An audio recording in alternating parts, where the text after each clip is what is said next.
네. 함수형 프로그래밍 15장 내용인데요. 먼저 명령형 언어의 특징, 함수형 프로그래밍의 본질, 간단한 순수 함수 언어, Pure Functional Language에 대한 얘기가 있고요. 그다음에 이 함수형 언어를 여기선 또 적용형이라고 했네요. 함수를 적용한다라는 의미로 여기 함수형 언어라고 생각하시면 돼요. 그러니까 함수형 언어와 명령형 언어의 비교. 섹션이 하나 더 있는데 제가 생략했어요. 불필요한 부분이어서. 먼저 명령형 언어의 가장 큰 특징은 알고 있겠지만 폰 노이만 컴퓨터 아키텍처의 기본을 두고 있어요. 폰 노이만 아키텍처는 뭐였죠? 메인 메모리가 있고 CPU, ALU가 있고, 그래서 CPU가 처리를 하려면 메인 메모리에서 명령 하나씩을 가져다가 실행을 하고, 변수 메모리가 필요하면 저장할 일이 필요하면 다 저장하기도 하고 저장된 걸 가져오기도 하고, 이런 형태로 순서대로 처리하는 방식이 폰 노이만 컴퓨터 구조고, 고급 언어도 그렇게 문장을 순서대로 절차적으로 하나씩 처리하는 그런 형태로 고급 언어 프로그래밍을 작성하게 되죠. 그래서 명령어의 특징은 순차 계산, 반복 계산, 변수가 있어야 되고요. 메모리 셀, 자료 저장. 각 셀마다 변수 이름을 부여를 해야 되고요. 각 변수의 값을 배정할 수 있고요. 또 반복할 경우에 반복. 이게 이제 명령형 언어의 특징이죠. 근데 이제 함수형 언어는 그걸 무시해요. 폰 노이만 컴퓨터 구조하고 무관하게 우리는 컴퓨터 하드웨어 전혀 고려하지 않고 단지 주어진 문제를 푸는 알고리즘만 생각하겠다라는 거죠. 근데 그러면 모든 문제를 풀 수 있는 범용 언어라기보다는 인공지능에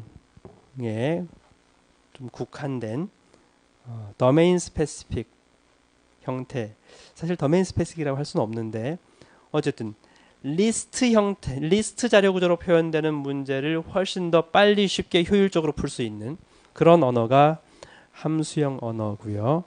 그래서 이제 초기에 인공지능 문제가 매우 풀기 어려웠었거든요. 인공지능 문제는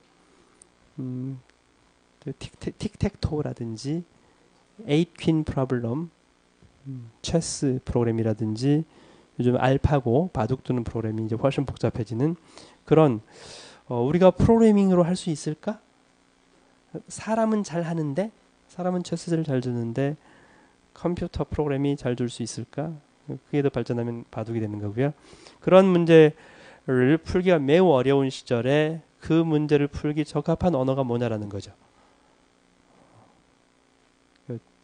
간단한 틱택토 보다 조금 복잡한 체스를 자동으로 두는 프로그램 중에서 그것도 어려우니까 그 문제를 더 단순화시켜서 8퀸 프로블럼을 푸는 프로그램을 짤 때 여러분들이 지금 잘 알고 있는 명령형 언어 C, C++, Java, 파이썬으로 코딩을 하면 쉽게 프로그램을 짤 수 있느냐라는 거죠. 그것보다 리스프과 같은 함수형 언어로 프로그램을 하면 프로그램 개발 기간이 n분의 1로 줄어드는 거죠. 3분의 1, 4분의 1. 소스 코드가 명령형 언어 스타일로 코딩을 하면 10,000라인 될 걸 함수형 프로그램 언어를 쓰면 10,000라인이 아니라 1,000라인이면 된다는 거죠. 10분의 1. 그래서 그런 필요성에 의해서 함수형 언어가 등장을 했고요. 그래서 결국 함수형 언어는 뒤에도 나오겠지만 이 부분이 무시되는 거죠. 변수 무시. 변수가 무시되니까 배정 어사이먼트 무시. 반복문 무시. 이거 없어요. 그러면 여러분들이 의아하겠죠. 아까 교수님이 실습 설명할 때 setQA는 100, setQB는 200 변수 사용했잖아요. 그건 순수한 함수 언어 기능이 아니에요. 순수한 함수 기능이 아닌데 일반적인 범용 언어로서 코딩을 하려다 보면 어쩔 수 없이 변수를 사용할 수밖에 없는 거죠. 그래서 일부 어쩔 수 없이 변수에다가 값을 사용해서 하는 기능이 있긴 하지만 그건 마이너한 문제고 본질적인 함수, 원래 순수한 함수형 언어는 변수 사용을 안 해요. 변수도 없고 그러면 어사이먼트도 없고 반복문도 없고 그럼 반복을 어떻게 해요? 리커전으로 하는 거죠. for문, while문과 같은 이런 반복문이 있는 게 아니라 리커전으로 하는 거죠. 그러면 리스브 언어에서 진짜 없어요? 아니에요, 있어요. 왜 있어요? 문제에 따라서 범용 언어로서 사용되게끔 하려면 어쩔 수 없이 명령형 언어 반복 for에 해당하는 것 기능을 넣을 수밖에 없어요. 이게 중요한 게 아니라는 거지.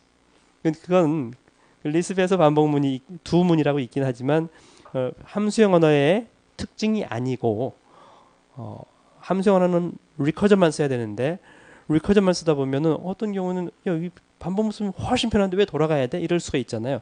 그렇기 때문에 보조 기능으로 명령형 기능을 쓸 수 있게끔 해준 것뿐이라는 거죠. 변수도 마찬가지고요.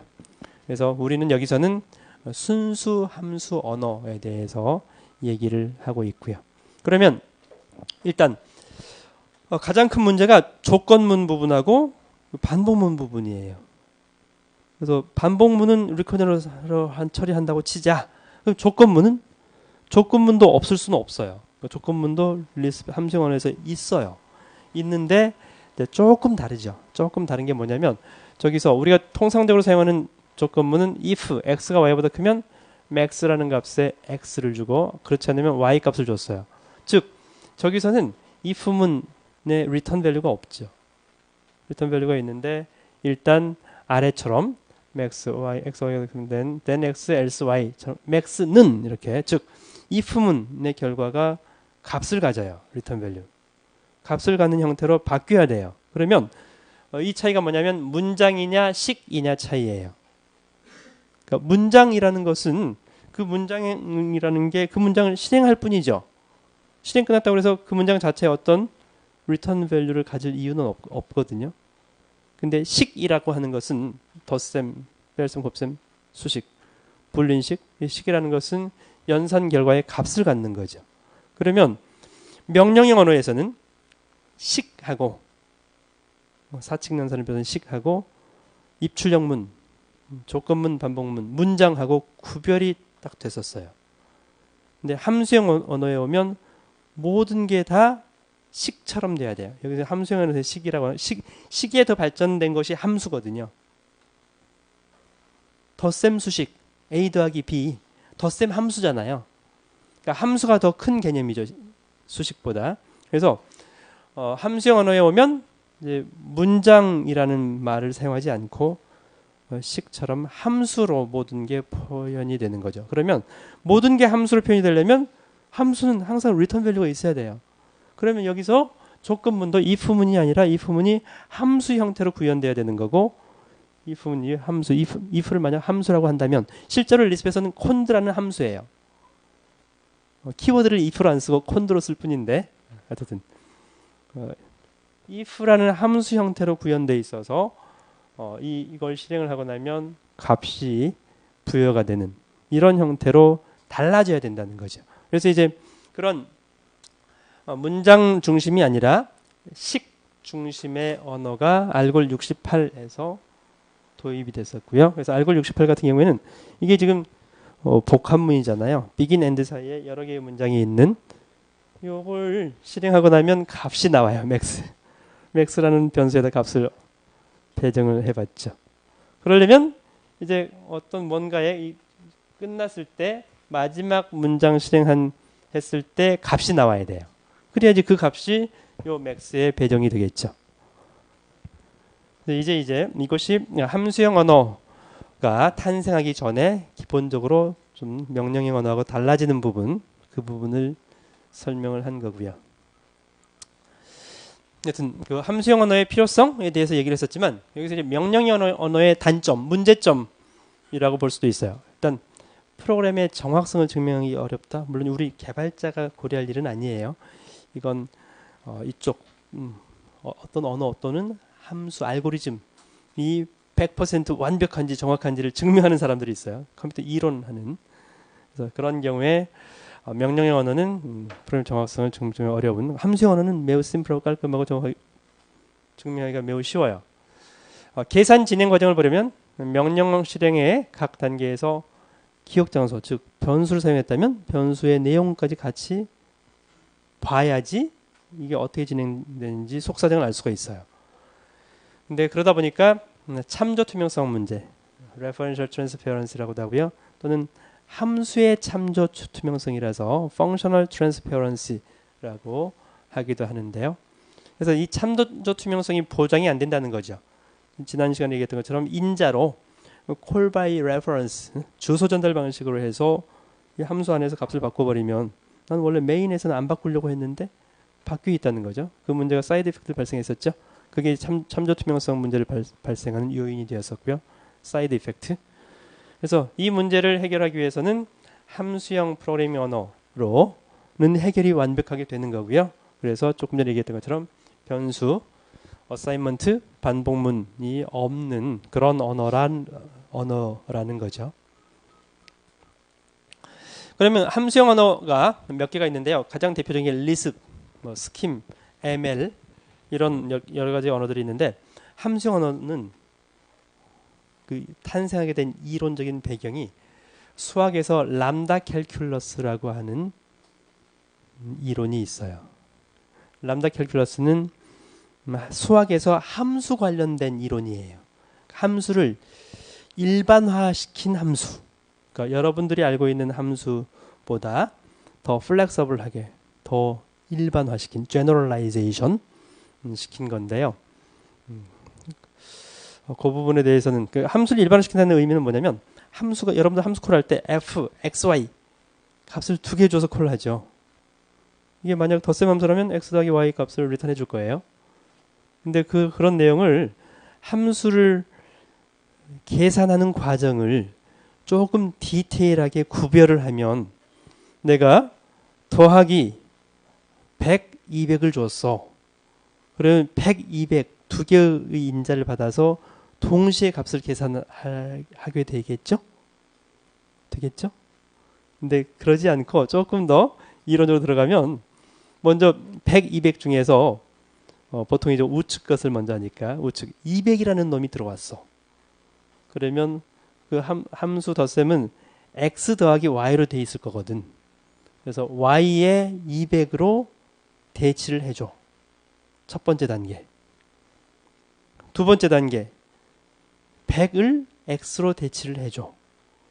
그러면 100 더하기 200이 되는 거죠. 그 다음에 그 계산을 해. 그래서 300을 돌려줘. 이런 계산 과정이 있다는 거죠. 그래서 람다 캘큘러스는 그 함수의 계산 과정이에요. 계산 과정인데 인자가 2개 이상인 경우에 첫 번째 인자만 다 처리해줘. 쉽게 생각하면 첫 번째 인자를 5군데 사용이 됐으면 5군데를 다 실인자로 대치만 해줘. 첫 번째. 그다음 두 번째 인자 대치해줘. 세 번째 인자 대치해줘. 순서대로. 그런 함수의 계산 과정을 설명하는 그런 수학 이론이 람다 캘큘러스예요. 그때 이제 그 수학자들이 처치라는 사람이 대표적인 사람인데 그 처치는 람다 캘큘러스 이론을 설명할 때 함수의 인자가 이제 중요하잖아요. 첫 번째 인자냐 아니냐. 그래서 인자라는 것을 표현하기 위해서 앞에다 람다를 붙였어요. 람다 x 그러면 x가 인자예요. 람다 y 그러면 y가 인자예요. 그래서 이제 람다 x 인자가 하나고 점 뒤에 함수의 정의 내용이에요. 인자 x를 하나 받아서 x의 제곱을 해줬네요. 그런 함수를 정의를 해본 거죠. 우리는 흔히 뭐 이렇게 스퀘어 x는 x 곱하기 x로 쓰겠지만요. 그 내용을. 그 다음에 이걸 함수를 정의를 했으면 실제 콜을 해야 되겠죠. 실인자를 바로 바깥에다가 값을 주면 2를 주면 그러면 이 2가 형식인자 x로 전달되어서 x가 2로 바뀌고 이제 계산 결과 4를 리턴해 주게 되는 거죠. 그런 과정이에요. 그러면 우리는 이제 여기서 람다 캘큘러스에서는 함수의 이름은 의미가 없어요. 단지 함수의 계산 과정만 설명하는 이론이기 때문에 우리가 실질적으로 사용할 때는 함수의 이름이 필요하죠. 그래서 이 함수 정의 내용을 나는 스퀘어라는 이름으로 붙이고 싶었어. 하여튼 스퀘어라는 함수를 이렇게 정의하는 형식이 람다 캘큘러스죠. 이 이론은 수학자 처치 쪽에서 한 일이었고요. 이것을 리스브로 프로그래밍 언어를 만든 사람은 MIT의 맥카티라는 교수가 이 람다 캘큘러스 이론을 그대로 구현을 했어요. 그대로 구현하는데 여기서 이제 가장 중요한 것은 함수 정의 방법이니까 함수 정의 방법을 우리가 키보드에서 이렇게 쓸 수 없잖아요. 람다를. 그래서 LAMBD 람다로 쓰고 그다음에 인자가 2개 이상인 경우가 있잖아요. 원래 저기서는 람다 x, 람다 y 물론 이제 람다 x, y 이렇게 한꺼번에 할 수가 있겠지만 그게 필요하기 때문에 람다 필요한 인자 여기서 하나니까 하나 x밖에 없지만 뭐 x, y, z, 뭐 여러 개 형식 인자를 나열할 수가 있고요. 그 다음에 여기에 함수의 정의 내용을 써주면 되고요. 그래서 이제 이것은 이름이 없는 함수를 anonymous function이라고 하죠. 근데 우리는 실질적으로 코딩하려면 함수 콜을 해야 되기 때문에 이제 함수 이름을 붙일 수 있는 기능은 또 리스베 그걸 훨씬 더 많이 쓰겠죠. 그래서 여기는 define square라는 이름으로 람다 어쩌고저쩌고 이렇게 정의할 수 있도록 이게 이제 리스브 언어에서 함수를 정의하는 가장 기본적인 방법인 거죠. 예, 맥칼스 교수 얘기도 했었고요. 그러면 리스브 언어에 가장 기본적인 자료 구조가 필요한데요. 즉 우리가 명령 언어 배울 때 데이터 타입, 기본 데이터 타입, int, char, float, 불린 타입이 있냐 없냐, 스트링 타입이 있냐 없냐 이런 얘기를 했었죠. 그러면 리스브에서도 어떤 데이터 타입을 허용할 건가 가장 중요한 문제 중에 하나죠. 언어에서. 그래서 여러분들이 통상적으로 보통 생각하기는 int, char, float라는 타입이 있을 거라고 생각하죠. 리스브에는 그렇지 않아요. 리스브는 기본 데이터 타입이 S expression 하나예요. S expression. S expression은 atom하고 list를 포함하고 있는데 atom하고 list로 표현이 안 되는 부분도 있어요. 그러니까 콘스에서 A.B가 있었죠. 두 번째 것이 괄호가 리스트가 아니면 A.B. 어펜드 할 때도 맨 뒤에 리스트들만 나열하면 좀 어펜드를 해줄 텐데 맨 마지막에 애텀이 오게 되면 리스트가 아니잖아요. 그런 경우에 .b가 있었죠. 그것은 애텀도 아니고 리스트도 아니에요. 즉 애텀은 100, 200, 300 이런 것들 애텀이고요. 수치 데이터. 그다음에 단어 같은 경우 우리는 영어 단어만 쓰니까 quote ABC, quote XY 이게 이제 애텀이에요. 그래서 그게 가장 기본적인 자료형이죠. 리스트는 뭐냐면 무조건 소괄호가 있어야 돼요. 리스트. 원소가 애텀 또는 리스트예요. 자기 자신. 정확하게 얘기하면 S expression인데. 그러면 여기 리스트 안에 A.B 이건 뭐예요? 리스트예요? 리스트 아니에요. 괄호가 있는데 아니에요. 그 리스트. 아까 제가 리스트 정의를 정확하게 얘기를 했잖아요. 리스트 안에 애텀 또는 리스트들이 있는 이게 리스트인데 근데 이게 괄호 A.B 그러면 점이 포맷에 안 맞잖아요. 신텍스에 안 맞는 거죠. 근데 그런 형태를 포함한 것을 S expression이라고 해요. 그래서 S expression은 애텀도 S expression, 리스트도 S expression, 괄호 안에 S expression, S expression도 S expression. 그러면 왜 S expression을 정의하게 됐냐면 원래 리스트를 고안한 함수 언어를 고안한 사람은 리스트 처리를 하고 싶었어요. 리스트 처리를 하는데 리스트 처리 이렇게 A, B, C 요것만 하고 싶었어. 근데 이 리스트 근데 이제 그러려면 이 원소들을 뭐뭐로 할 거냐 그래서 애텀을 정의하게 된 거고요. 애텀은 T, 닐도 애텀에 포함되고요. 그 다음에 이렇게 리스트를 해서 우리 구현을 해야 되잖아요. 리스트 인터프리터를 만들어야 되잖아. 그러면 이 자료 구조를 이게 유일한 자료 구조예요. 유일한 자료 구조인데 이 리스트를 실제 구현하려다 보니까 구현을 어떻게 하게 돼요? 이걸 바이너리 트리로 하게 돼요. 바이너리.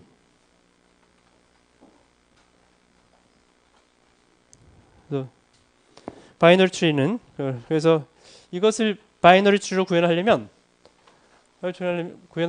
어떻게 변환을 해야 되냐면 이놈을 바이너리 추리는 두 개잖아요. left child, right child. 두 개를 해야 되겠죠? 그러면 어떻게 하면 되겠어요? car가 left child. 나머지 CDR이 right child. 이렇게 구현을 하는 거죠. 그러면 car하고 CDR 이렇게 바이너리 추리로 만들 수 있을 거예요. 그러면 요 놈도 바이너리 추리의 노드 left child, right child 해야 되잖아요. 이 놈도 또 car CDR로 나누는 거죠. 그러면 결국 자 A 점, 요 놈은 B 점, 나머지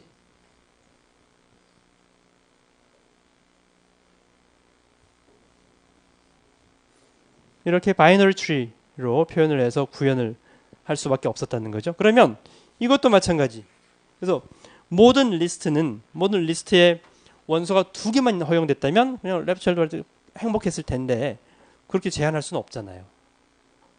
없는 경우도 있고 한 개, 두 개, 세 개, 여러 개 있는 n 개가 있기 때문에 그런 경우를 전부 바이너리 그러니까 여러분들이 트리 자료구조 배울 때 바이너리 트리를 변환하는 거하고 똑같아요. 여기서 리스트 여러 개 가지가 그러니까 child가 여러 개 있는 것을 모두 다 두 개가 있는 형태로 그러려면 이놈도 c.nil로 바꾸게 되는 거죠. 그래서 이제 이것을 바이너리 트리로 구현을 하면 이렇게 돼요. 바이너리 트리. 이 맨 위에 left child 이놈은 그냥 바로 들어가도 돼요. 여기 들어가도 되는데 편의상 표기의 일관성상 이렇게 밖으로 빼주면 여기에는 나머지 CDR이 들어가야 되죠. 이 CDR은 BC가 들어가야 되죠. BC를 가리키면 되는 거죠. BC에 또 B는 값이 직접 들어가야 되는 거죠. 그럼 여기 괄호 C가 들어가야 되죠. 괄호 C도 또 이제 C하고 MT 아무것도 없죠. 이 MT에다가는 nil 이렇게 달아주는 거죠. 터미널 노드들은 직접 써주든 이렇게 꺼내서 써주든 그건 뭐 노테이션 문제니까.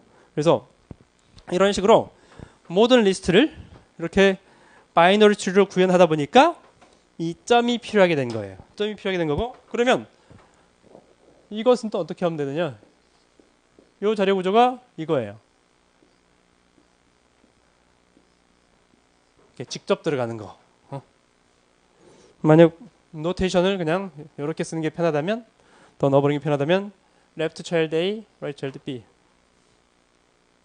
left child는 항상 애텀 또는 리스트 오는데 여기에도 애텀이 올 수도 있는 거죠.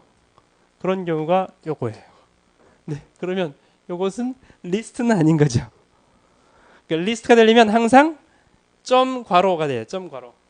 마지막에도 점 괄호. 괄호죠. 널리스트. 점 괄호. 그러니까 점 괄호로만 다 된 이런 경우는 리스트가 되는 거고요. 점 괄호가 없이 바로 애텀이 나오는 경우는 리스트는 아니에요. 하지만 as expression인 거죠. 그래서 이런 노테이션을 포함한 애텀, 리스트 이런 노테이션을 포함한 그런 자료 구조를 as expression이라고 해요. 그리고 바이너리 트리로 구현된다는 거죠. 네, 차이점 마지막 정리했네요. 명령형 언어, 함수형 언어, 폰 노이만 구조, 변수, 반복 이런 문제, 배정문 문제, 함수형 언어 단순하고 일정한 자료 구조. 메모리 셀 필요 없고요. 함수에 적용해요, 계속. 명령형 언어는 명령의 나열이죠. 첫 번째 문장 실행, 두 번째 문장 실행, 세 번째 문장 실행, 문장들의 나열이죠. 근데 함수형은 문장들의 나열이 아니에요. 함수들의 나열이 아니고요. 함수 콜 결과를 다른 함수로 적용하고 그 결과를 다른 함수로 적용하고 그 다음에 적용하고 아까 car CDR 콘수라고 한다면 car의 결과를 CDR 또는 CAR로 콜하고 그 결과를 뭐 콘수로 하고 이렇게 함수들을 계속해서 적용하는 과정이냐 문장들을 순서대로 실행하는 거냐의 차이라는 거죠. 분명하죠? 네, 오늘 여기서 수업 마치겠습니다. 부득이